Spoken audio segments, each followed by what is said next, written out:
When you receive your Evoque 125R, cut these plastic straps and remove the box.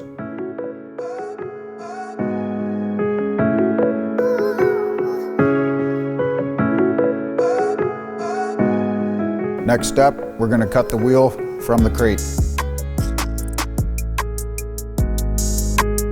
Next step, we're going to use a 14mm wrench and we're going to remove the frame from the crate.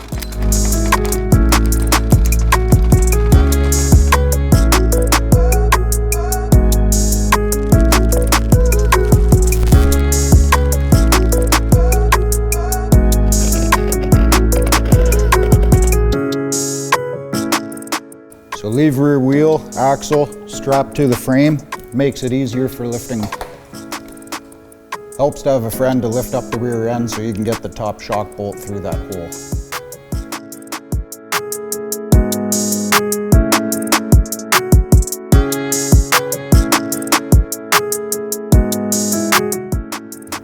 Next, we're going to swivel this guy up here, bring these bars up and around, in behind, swivel that guy back down out of the way. Bring your cables up. So next you're going to place the riser underneath the bars. Put the bars on. Grab your top clamp.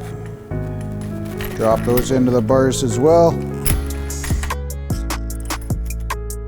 Once you get these nuts tightened by hand on each bolt, you can then go ahead after and tighten everything down to where you want the position of the bars.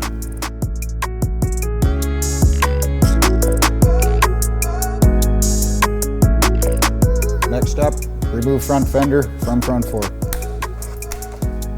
Remove bolts from bottom triple tree, all three. Fold this under here using the last hole, along with the spacer. Tighten bolt into bottom triple tree.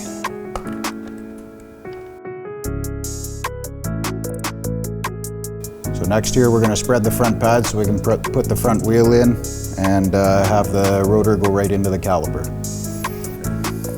Now that you have the axle nut removed, you can pull the axle away from in between the two forks from the crate itself. Next step, cut wires from the rear axle. Next, we're going to lift the bike and roll it onto the front wheel and make sure we get this rotor right inside the split pads that we did previously.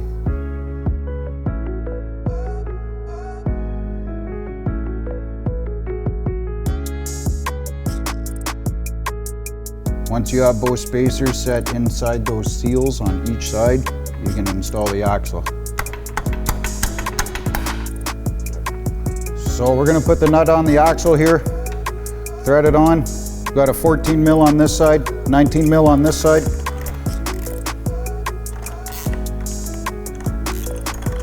So now that we got the Evoque 125R all put together, we recommend that you check the tire pressures, change the oil, and check all the nuts and bolts on the bike itself and make sure everything's tight.